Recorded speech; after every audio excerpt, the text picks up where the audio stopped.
برادران ملت اسلامی، السلام علیکم ورحمۃ اللہ وبرکاتہ۔ الحمد للہ وکفا وسلام علی حبیبہ المصطفیٰ، اما بعد فاعوذ باللہ من الشیطان الرجیم، بسم اللہ الرحمن الرحیم۔ ان عدۃ الشہور عند اللہ 12 شہرا فی کتاب اللہ یوم خلق السماوات والارض منها 4 حرم الى آخر هذه الآیہ۔ صدق اللہ مولانا العظیم۔ بارگاہ رسالت معاب صلی اللہ علیہ وسلم میں درود پاک کا ہدیہ پیش کریں۔ اللہم صل علی سیدنا و مولانا محمد معدن الجود والکرم وآلہ واصحابہ الکرام وابنہ الکریم وبارک وسلم صلاة دائمة سرمدا ابدا۔ اللہ عز و جل اپنے کلام مقدس میں فرماتا ہے، بے شک اللہ کے نزدیک گنے ہوئے شمار کیے ہوئے جو مہینے ہیں وہ 12 ہیں، اور ان 12 مہینوں میں سے 4 حرمت والے مہینے ہیں، عزت والے مہینے ہیں، عظمت والے مہینے ہیں۔ وہ 4 مہینے کون سے ہیں؟ مسلسل ترتیب کے ساتھ ذی القعدہ، ذی الحجہ اور محرم، اور 4تھا مہینہ رجب المرجب جس میں ہم اور آپ زندگی گزار رہے ہیں۔ اس کو رجب الاسم اور رجب العصب بھی کہا گیا ہے۔ یہ جو 4 مہینے ہیں اس میں جنگ و جدال، قتل و قتال سب حرام ہو جاتی ہیں۔ اس دور میں جو جنگیں ہوتی تھی کفار و مشرکین بھی اپنی تلواریں روک لیا کرتے تھے۔ یہ 4 حرمت والے مہینوں کی سارے لوگ عزت کرتے۔ ان 4 مہینوں میں امن و امان قائم ہو جاتا، جیسے 2 قبیلوں میں جھگڑے ہیں، فساد ہے، اور ایک دوسرے سے جنگ پر ہمیشہ آمادہ رہتے ہوں، لیکن ان 4 مہینوں کے اندر امن قائم ہو جاتا تھا، راستے کھل جاتے تھے۔ اور اللہ تبارک و تعالیٰ نے قرآن پاک میں ان 4 مہینوں کی فضیلت بھی بیان فرمائی۔ اس میں رجب کے لیے ایسی فضیلت ہے، اللہ کے نبی صلی اللہ علیہ وسلم ارشاد فرماتے ہیں، یہ رجب کے مہینے کی فضیلت ایسی ہے جیسے قرآن کی فضیلت دوسری کتابوں پر ہے۔ دوسری کتابوں میں جس طرح سے افضل قرآن ہے، اس طرح سے رجب المرجب تمام مہینوں میں افضل ہے۔ اور نبی کریم صلی اللہ تعالی علیہ وسلم اس میں عبادت کرنے کے لیے ترغیب دیا کرتے تھے۔ اس کو ترجیب بھی کہا جاتا ہے، اور خاص طور پر رجب کے متعلق بزرگان دین نے فرمایا یہ فصل بونے کا مہینہ ہے۔ کھیتی باڑی والے سمجھ سکتے ہیں کہ اس میں بھی 3 موسم آتے ہیں۔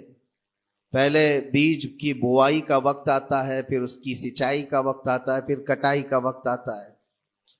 تو رجب کا مہینہ یہ فصل بونے کا مہینہ ہے نیکیوں کے، اور شعبان کا مہینہ اسے پانی دینے کا ہے، اور رمضان کا مہینہ فصل کاٹنے کا مہینہ ہے۔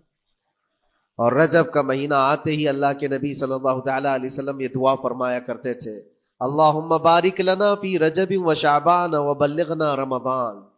سب کو یہ دعا بھی کرنی چاہیے۔ حضور اکرم صلی اللہ تعالی علیہ وسلم یوں عرض کرتے کہ اے اللہ، رجب اور شعبان میں تو ہمیں برکت عطا کر اور ہماری زندگی کو رمضان تک پہنچا دے۔ اب رجب آپ نے دیکھ لیا ہے تو اب کثرت سے یہ دعا کرو کہ مولا اس زندگی کا رمضان ہم سے جانے نہ پائے، رمضان تک ہماری سانسوں کو پہنچا دے۔ یہ دعا کثرت سے ہر نماز کے بعد بھی ہونی چاہیے۔ رجب آتے ہی میرے عزیزوں یہ عبادتوں کا موسم شروع ہو چکا ہے، اور سب جانتے ہیں رجب کے بعد پھر ہمارے ہاں مسلسل ایسی شب بیداریاں اور عبادت کے موسم نظر آنے لگتے ہیں۔ پھر شعبان بھی، اس میں رجب میں بڑی رات آتی ہے، شب معراج، اور اس کے بعد شعبان میں شب برات، پھر اسی طرح رمضان کا موسم بن جاتا ہے۔ تو اب یہ موسم بنانے کا وقت آ چکا ہے۔ تو سب سے پہلی چیز یہ ہے کہ میرے عزیزوں، فصل کے بونے کے لیے کن چیزوں کی ضرورت ہوتی ہے، اس چیز کا خیال رکھیے۔ بیج اگر کھوٹا ڈالے ہو اور ویسی ہی فصل آنے کا انتظار کرو گے تو پھر نہیں ہوگا۔ بیج کو کھرا اور خالص ہونا چاہیے۔ جو نیکیاں کرنا چاہ رہے اس کو صاف ستھرے اچھے ماحول میں کیے جانے چاہیے۔ کھیتی باڑی کرنے والا جانتا ہے بیج تو وہ بو رہا ہے، زمین بھی اچھی ہے، ساری چیزیں، کئی چیزوں کی ضرورت ہوتی ہے، بیج بھی اچھا ہو، زمین بھی اچھا ہو، موسم بھی اچھا ہو، تب جا کر کے اس کی فصل نکلتی ہے۔ بیج اچھا تھا، زمین اچھی نہیں تو بھی فصل نہیں آتی۔ بیج بھی اچھا ہے، زمین بھی اچھا ہے، موسم صحیح نہیں ہے تب بھی فصل نہیں آتی۔ ابھی آپ کے پاس 3 چیزوں کا ہونا ضروری ہے، بیج اور زمین اور موسم۔ بیج جو ہے یہ نیکیاں ہیں، اور زمین تمہارا دل ہے، اس کا اتنا ہی پاک ہونا ضروری ہے۔ اور موسم یہ رجب کا ہے، اس میں تو کوئی شک نہیں ہے کہ عبادتوں کا موسم ہے، فصل کی اچھے لانے کا موسم ہے۔ لیکن سب سے پہلی چیز اب ہمیں ضرورت ہوتی ہے کہ ہم کیا بیج بو رہے ہیں۔ شیخ سعدی رحمت اللہ تعالی علیہ فرمایا کرتے کہ زمین میں ادرک بو کر کے گنا آنے کی امید تو نہیں کر سکتے، جو بویا ہے وہی اسی کی فصل آئے گی۔ لوگ عمل خیر کرے تو اس کا نتیجہ بھی خیر آئے گا، اور برائیاں کریں اور پھر رمضان میں یہ انتظار کریں کہ میں نے جو بویا ہے اس کی فصل آئے، تو ایسا نہیں ہوتا۔ بہت سارے لوگوں کا وہ شک بھی میں دور کرنا چاہتا ہوں کہ رمضان المبارکہ میں فضیلتوں کو آپ سنتے آئے ہیں، رمضان ایسا مہینہ ویسا مہینہ، اتنی برکتوں والا، اتنی رحمتوں والا، لیکن بہت سارے لوگوں کے حالات چونکہ تو ہی رہتے رمضان میں ویسے ہی ہیں، وہ لوگ کچھ بھی نہیں بدلے۔ تو اس میں رمضان کا قصور ہے کہ اس مہمان کا قصور ہے، اس انسان کا قصور ہے؟ وجہ یہ ہے کہ رمضان المبارکہ یقیناً اتنی برکتوں اور رحمتوں اور سعادتوں لے کر کے تو آتا ہے، لیکن تمہیں 2 مہینے پہلے سے کہا گیا تھا کہ فصل کے لیے تیاری کرو، تم نے بیج نہ بوئے، اپنی زمین کو صحیح کیا ہی نہیں، پھر رمضان میں جو بارش ہو رہی ہے اس کا فائدہ کیا ہے؟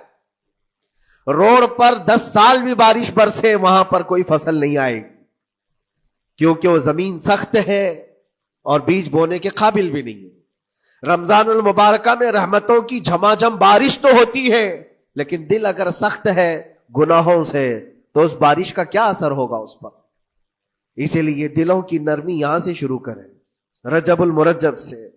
اس کی راتوں میں اللہ رب العزت کو پکاریں، مناجات کریں، عبادتوں کے لیے کچھ دن تو خاص کر لیں۔ بہت دنیا میں ہم نے اپنے آپ کو ملوث کر رکھا ہے، کچھ راتیں اللہ رب العزت کی عبادت میں تو لگائیں۔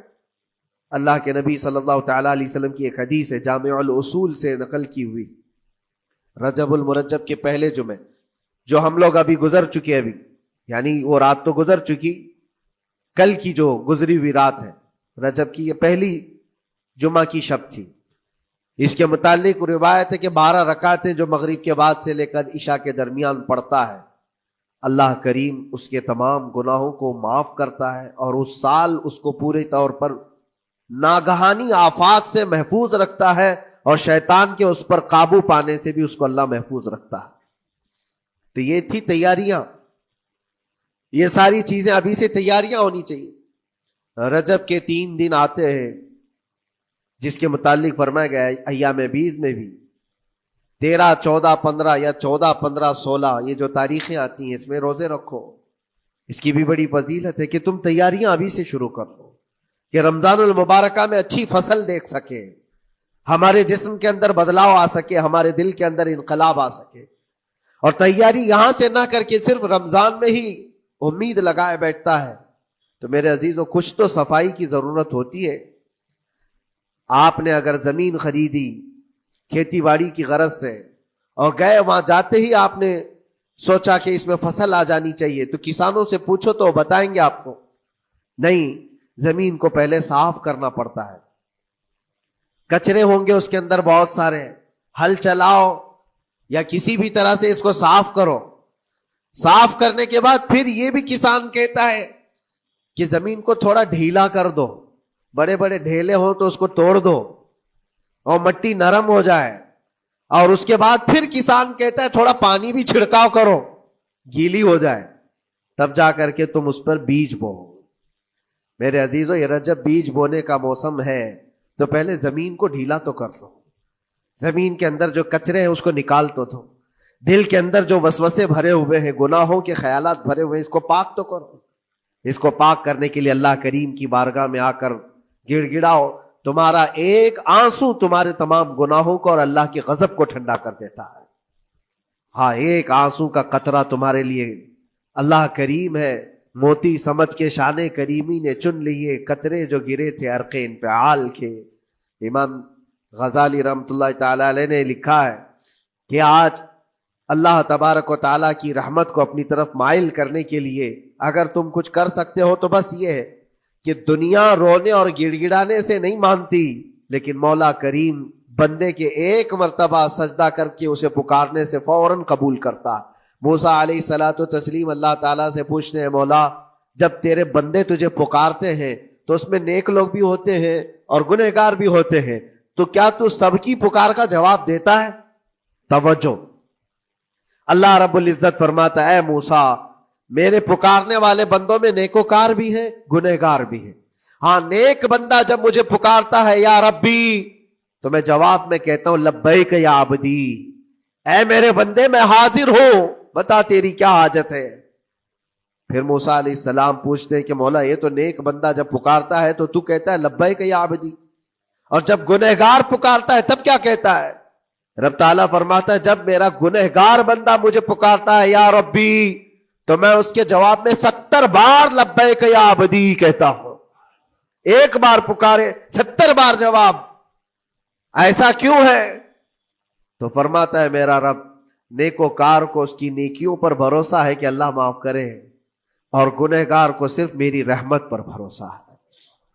اس کے پاس ہے کچھ نہیں، اس کے آس پاس وہ نظر ڈالتا ہے میں نے کوئی ایسی نیکی رکھی نہیں ہے، صرف اللہ رب العزت کی رحمت ہے جو مجھے معاف کر سکتی ہے۔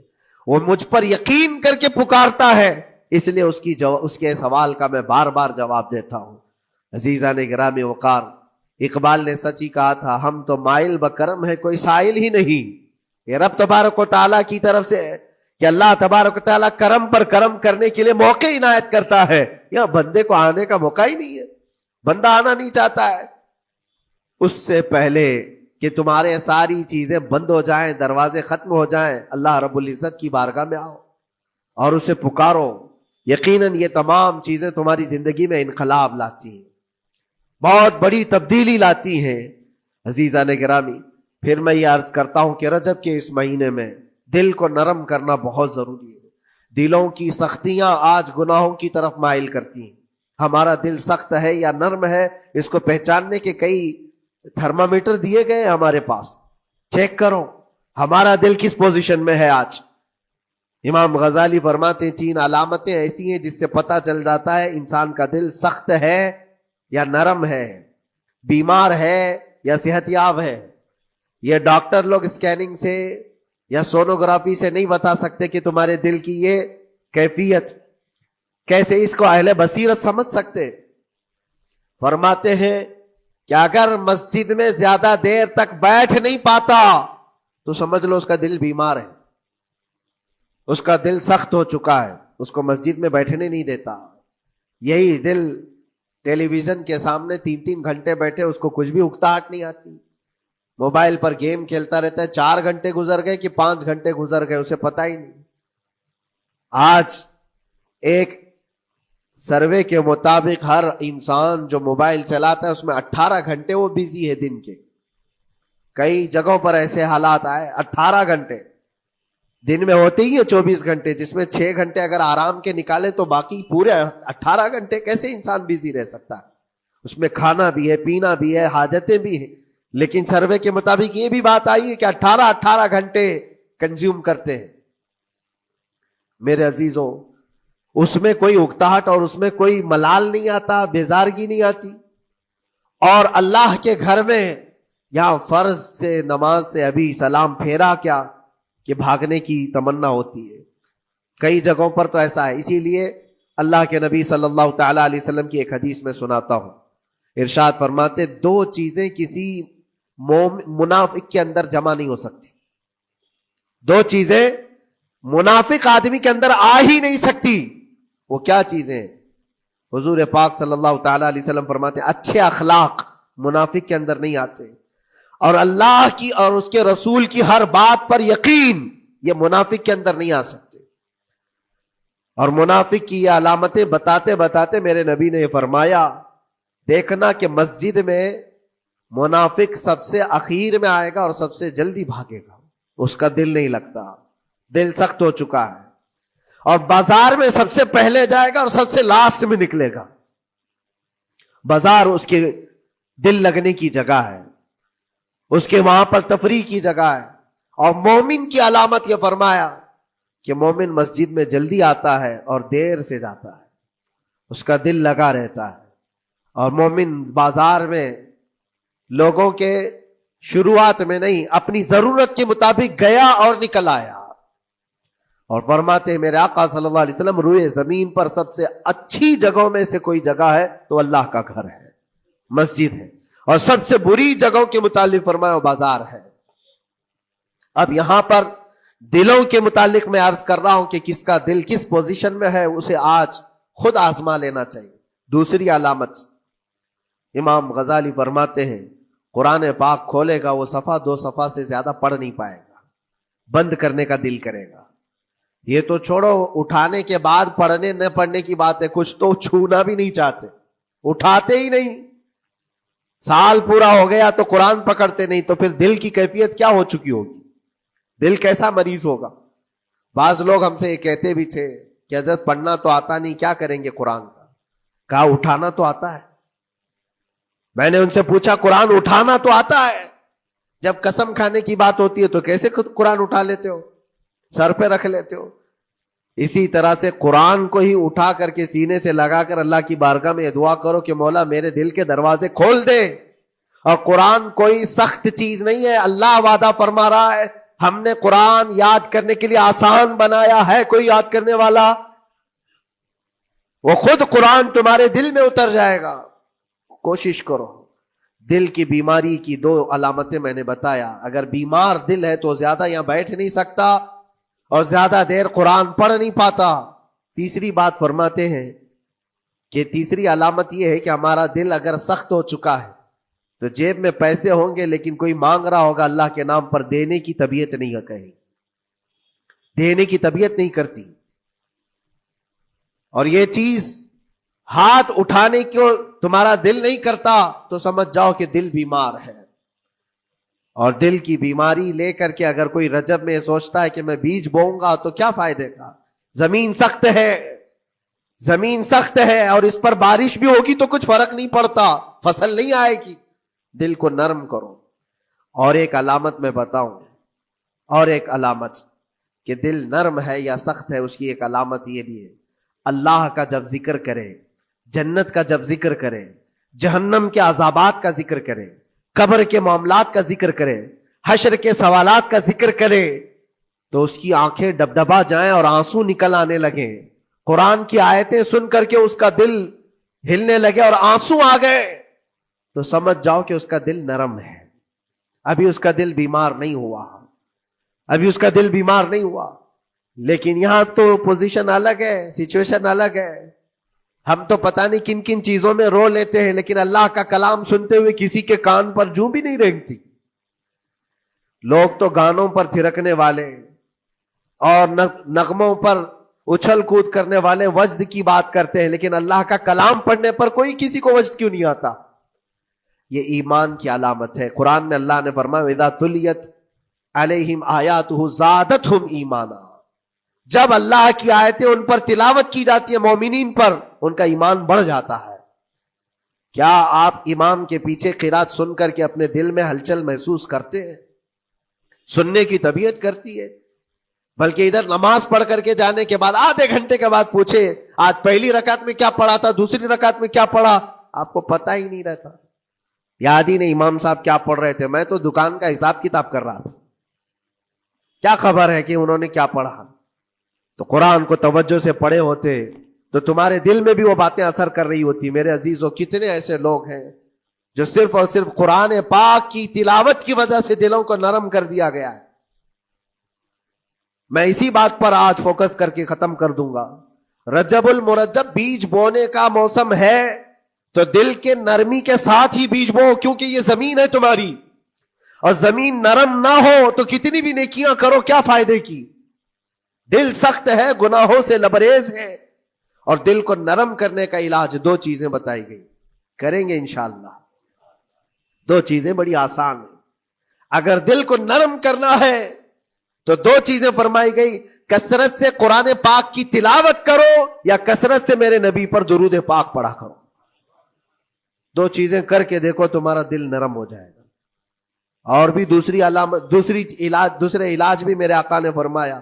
ایک صحابی آئے تھے، انہوں نے عرض کیا یا رسول اللہ صلی اللہ علیہ وسلم، لوگ آپ کے پیچھے نماز پڑھتے ہیں تو زاروں قطار رونے لگتے ہیں، جب آپ دعا کرتے ہیں تو وہ دھاڑے مار کر کے روتے ہیں. میں کبھی رو نہیں پاتا، میرا رونا نہیں آتا، میں بھی قرآن سنتا ہوں، میں بھی آپ کے پیچھے نماز پڑھتا ہوں. تو حضور پاک صلی اللہ علیہ وسلم نے فرمایا تمہارا دل سخت ہو گیا ہے، تمہارا دل سخت ہو گیا ہے. انہوں نے کہا کیا کروں، علاج کیا ہے اس کا؟ وہ مسیحا امت ہے میرے آقا، ہر ایک کا علاج جانتے ہیں، کس کو کون سا علاج دینا ہے. نبی پاک صلی اللہ تعالی علیہ وسلم فرماتے ہیں جاؤ کسی یتیم بچے کے سر پر ہاتھ پھیرو، اللہ تمہارا دل نرم کرے گا. ان کے لیے وہ علاج رکھا گیا تھا. جس کو جیسا علاج بتایا میرے آقا صلی اللہ علیہ وسلم نے، کسی یتیم کے سر پر ہاتھ پھیرو، دل نرم ہوگا. لیکن دل کے نرم ہونے کے علاج اللہ کے نبی صلی اللہ علیہ وسلم کے شفا خانے میں ہے. آج سے آپ کثرت سے درود پاک پڑھو، پھر دیکھو آپ کے دل کے اندر انقلاب آتا ہے یا نہیں آتا. آپ کے چہرے کا نور بڑھ جائے گا، زبان کا اثر بڑھ جائے گا، عمل خیر کی طرف رغبت بڑھ جائے گی. کثرت سے جب بندہ حضور پاک صلی اللہ علیہ وسلم پر درود پڑھتا ہے، اس کی زبان سے جھوٹ نکل جاتا ہے، گالی اس کی زبان پر نہیں آ پاتی ہے، کیونکہ وہ پاک کرتا چلا جاتا ہے اپنی زبان کو اللہ کے نبی کا نام لے کر کے. میرے عزیزو، اس میں دقت کیا ہے درود پاک کثرت سے پڑھنے میں؟ آپ جہاں چل رہے ہو، پھر رہے ہو، اٹھ رہے ہو، بیٹھ رہے ہو، انتظار میں ہو، سونے کے لیے جا رہے ہو، زبان ہی تو ہلانا ہے میرے نبی پاک صلی اللہ علیہ وسلم کی بارگاہ میں درود پڑھ کر کے. اور ضروری نہیں ہے کہ بہت لمبے لمبے درود پاک آپ کو یاد کرنے ہو. صلی اللہ علیہ وسلم بھی پڑھ لیا تو یہ درود پاک ہے، یہ درود پاک ہے. یا تو پھر الصلاۃ والسلام علیک یا رسول اللہ کہتا ہے تو یہ بھی درود پاک ہے. درود پاک ہے یہ. اور دل کو جب نرم ہو جائے گا تو انشاءاللہ العزیز آپ اس کے اثر بھی دیکھیں گے، اس کے اثر بھی دیکھیں. کیسے کیسے لوگوں کی بات میں کروں میرے عزیزوں. آپ کو پتا ہے تاریخ کے اوراق الٹ کر کے دیکھو. ایک صحابی حضرت نعیم وہ راستے پر گزر رہے تھے، دیکھا ایک کڑیل جوان مکہ کا جس کو سارے لوگ دیکھ کر پہلوان کہتے اور ڈرتے تھے، گھبراتے تھے. 27 سال کا کڑیل جوان ہے اور ہاتھ میں تلوار کھینچے ہوئے تیزی سے آ رہا ہے. یہ پہلوان کوئی اور نہیں عمر ابن خطاب ہے. حضرت نعیم کہتے دیکھ کر کے میں گھبرا گیا، اتنی تیز اور ترار چال اور چمکتی ہوئی تلوار، کہاں کا ارادہ ہے؟ پوچھا حضرت نعیم نے کہاں جا رہے ہو؟ عمر ابن خطاب نے کہا محمد کا قتل کرنے جا رہا ہوں. معاذ اللہ رب العالمین. اس لیے کہ ایمان لائے ہوئے نہیں تھے. یہ دلوں کی سختیاں ہیں، یہ دلوں کا منجمد ہونا بتا رہا تھا کہ وہ نبی پاک صلی اللہ علیہ وسلم کے قتل کے لیے نکلے. حضرت نعیم نے صرف راستہ روکنے کے لیے ان سے کہا ان کا بعد میں قتل کرنا، پہلے تیری بہن اور بہنوی کا گھر بھی دیکھ لے، وہ بھی تو کلمہ پڑھ رہے ہیں، وہ بھی تو کلمہ پڑھ رہے ہیں اسی رسول کا. تو غصہ اور بڑھ گیا کہ میرے گھر میں یہ ہو چکا ہے، میں تو جس کا قتل کرنے جا رہا ہوں وہ میرے گھر تک آیا ہوا ہے. کہا پہلے میری بہن اور بہنوی کا کام تمام کرتا ہوں. اسی غرض سے وہ آئے تھے. اور جس وقت اپنے بہن کے گھر کے باہر کھڑے تھے، اتفاق ایسا کہ اندر سے قرآن کے پڑھنے کی آواز آ رہی تھی. ایک صحابی حضرت خباب، وہ قرآن پڑھا رہے تھے حضرت عمر کی بہن کو اور ان کے بہنوی کو.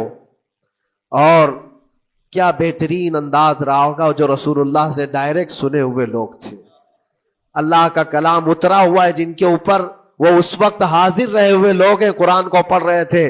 طٰہٰ ما انزلنا علیک القرآن لتشقی الا تذکرۃ لمن یخشی.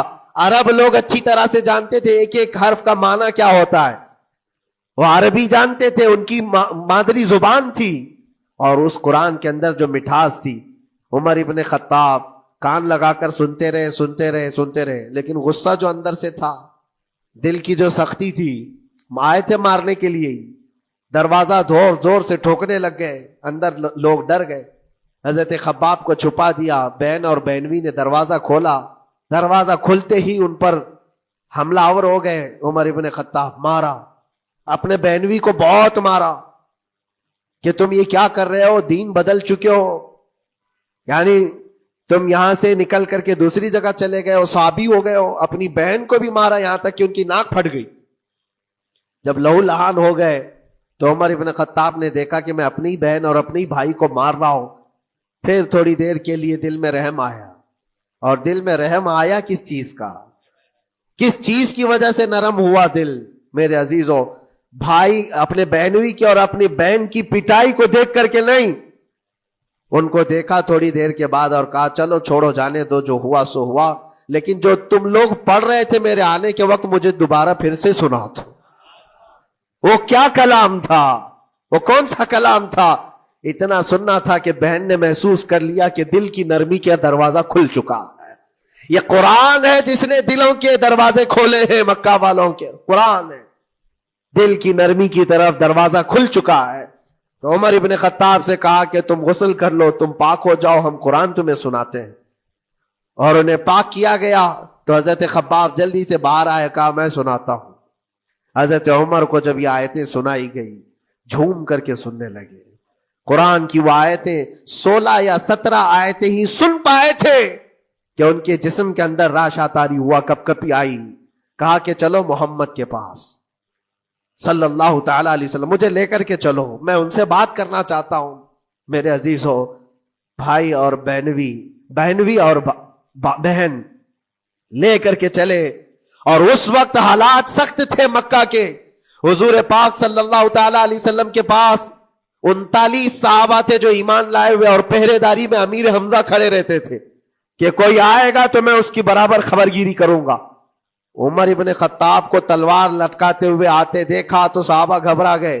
مکہ کا بڑا پہلوان ہے، اس کو بھڑکا کر کے لوگوں نے بھیج دیا ہوگا، اب کیا ہوگا؟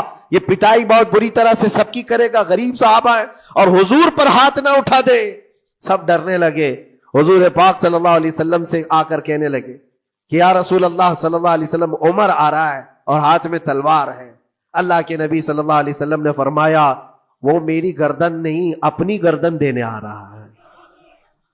وہ میری گردن لینے نہیں، اپنی گردن دینے آ رہا ہے. وہ مخبر صادق صلی اللہ علیہ وسلم جانتے ہیں کون میرا غلام ہے اور کون منافق ہے.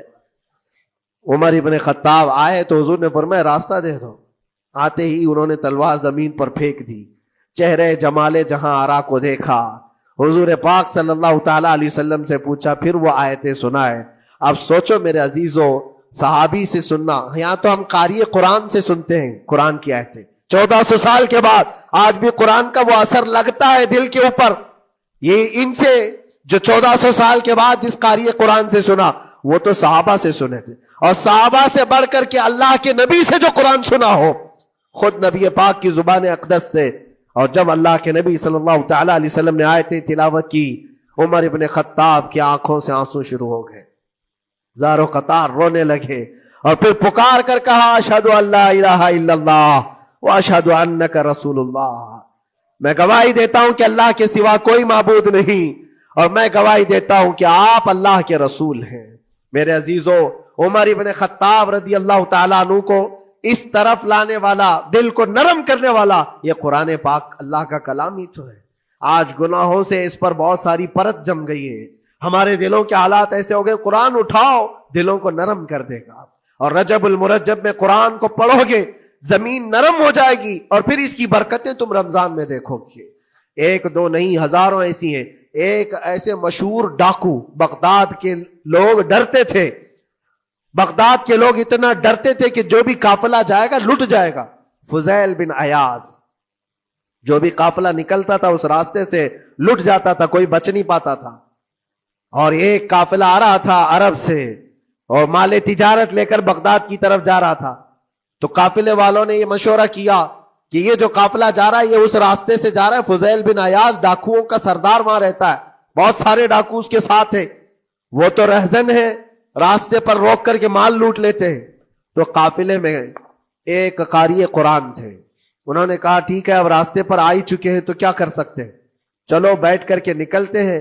میں قرآن کی تلاوت کرتا رہوں گا اونٹ پر بیٹھ کر کے، اللہ کریم اس برکت سے ہمارا راستہ آسان کر دے گا.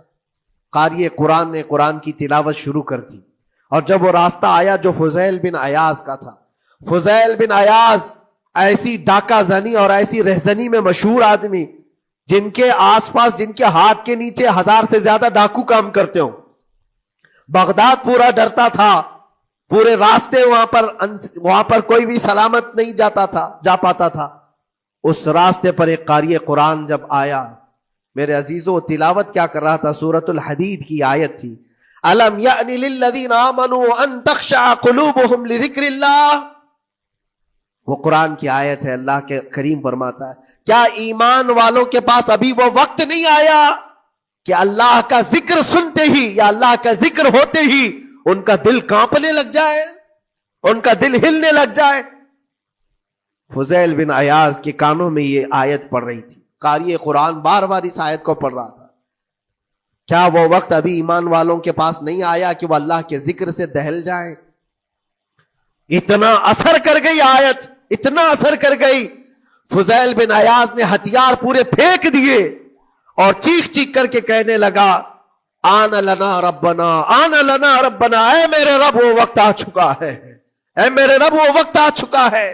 سارے ڈاکوؤں سے کہا سجدہ ریز ہو جاؤ، اس لیے کہ اللہ کا کلام ہمیں بلا رہا ہے. برسوں سے ڈاکہ زنی کرنے والے، برسوں سے راستے لوٹنے والے، قرآن کی ایک آیت نے دل بدل دیا.